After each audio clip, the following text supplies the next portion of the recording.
आश्रित कल्याण समिति Uttar Pradesh dependent welfare committee आगर मत रिगार्डिंग वीडियो मुझे बन सारी the honourable chief justice of India को सुप्रीम कोर्ट ऑफ इंडिया को दि जाता आवेदन पत्र 4/9/25 जो थे कि no TT no promotion judgement को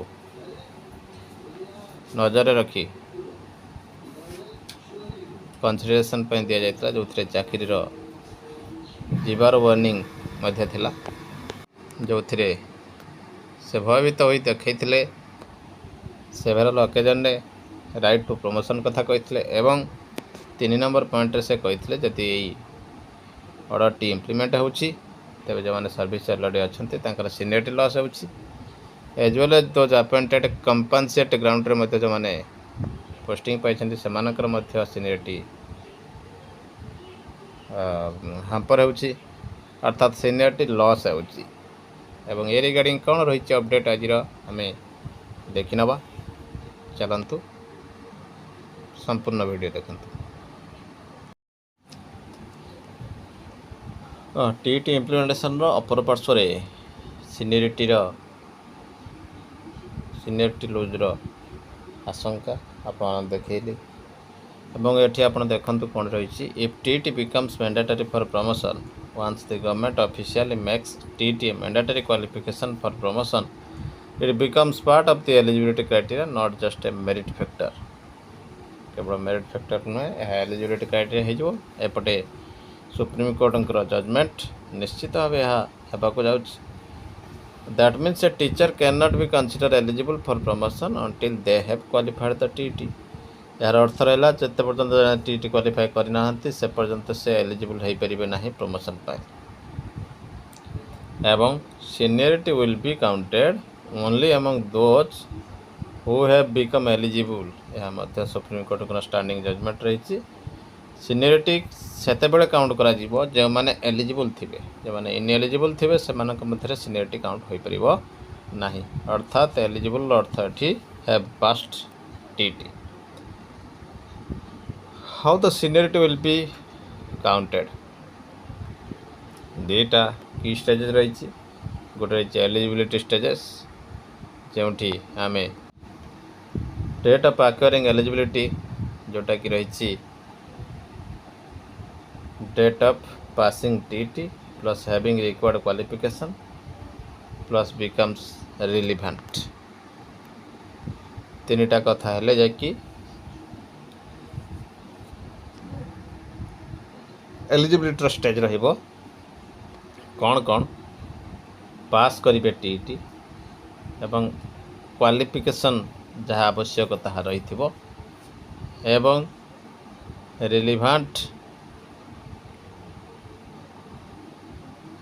only after this date can a teacher be placed in the eligible list for promotion केवल यही डेट पर यह थिले से गुड़िक को नहीं टीचर को प्लेस करा एलिजिबल लिस्ट प्रमोशन अर्थात gradation list with eligible teachers within eligible teachers among those eligible seniority in service jaki date of entry into feeder post usually remains the deciding factor.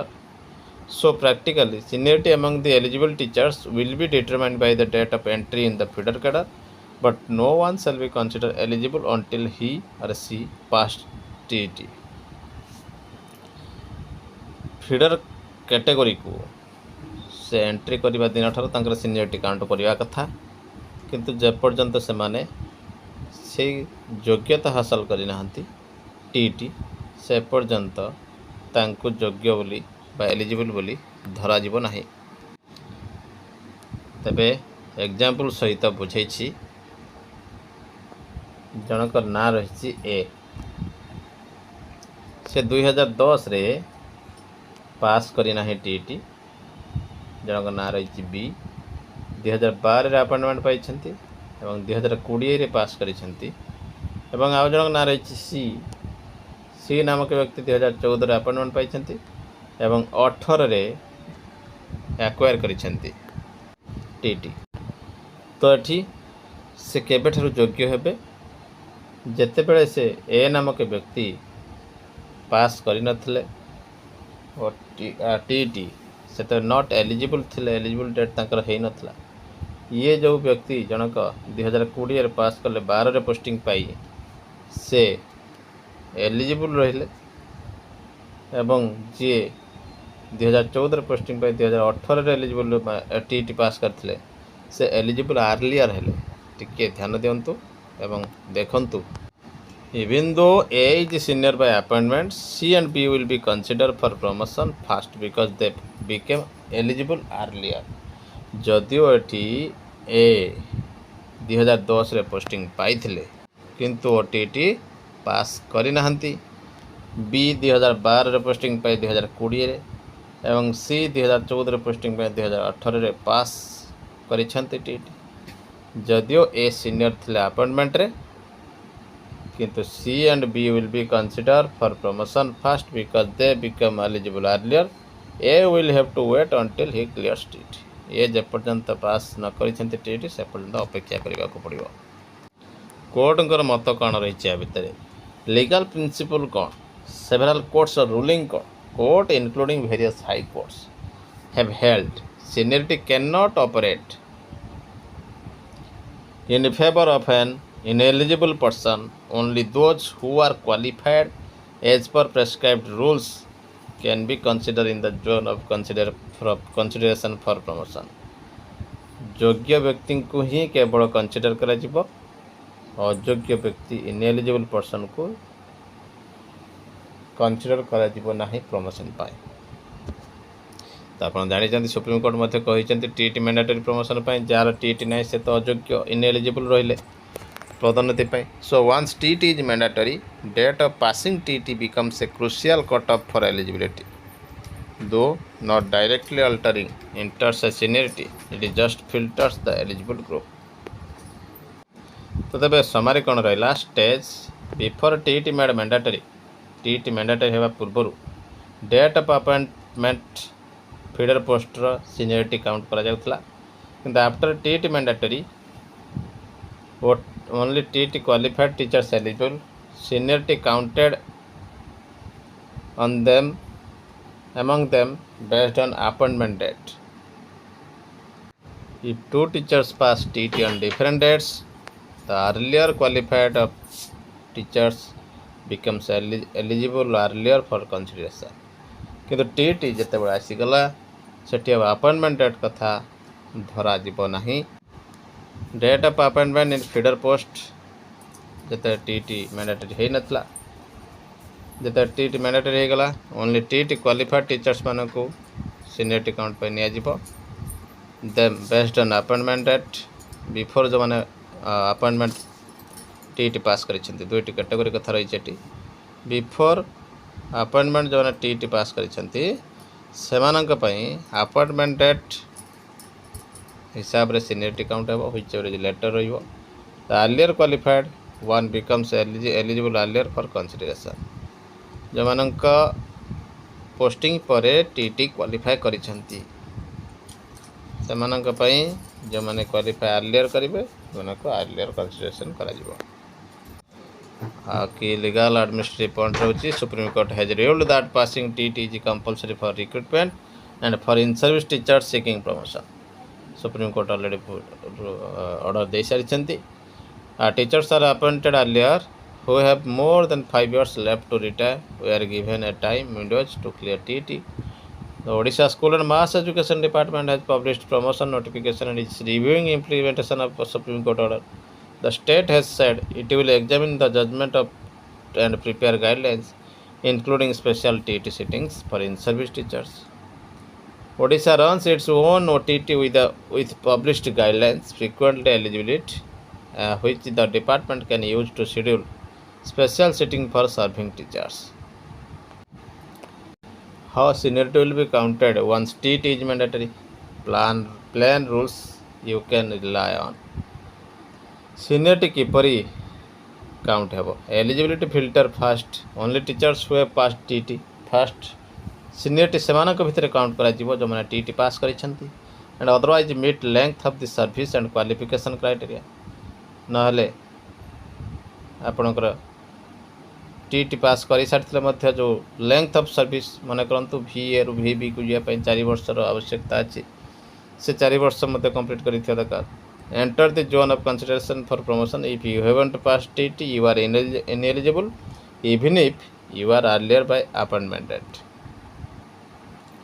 Earlier appointment date अनुसार थिले मध्य यदि T नथिबो आपण ineligible रहिबे।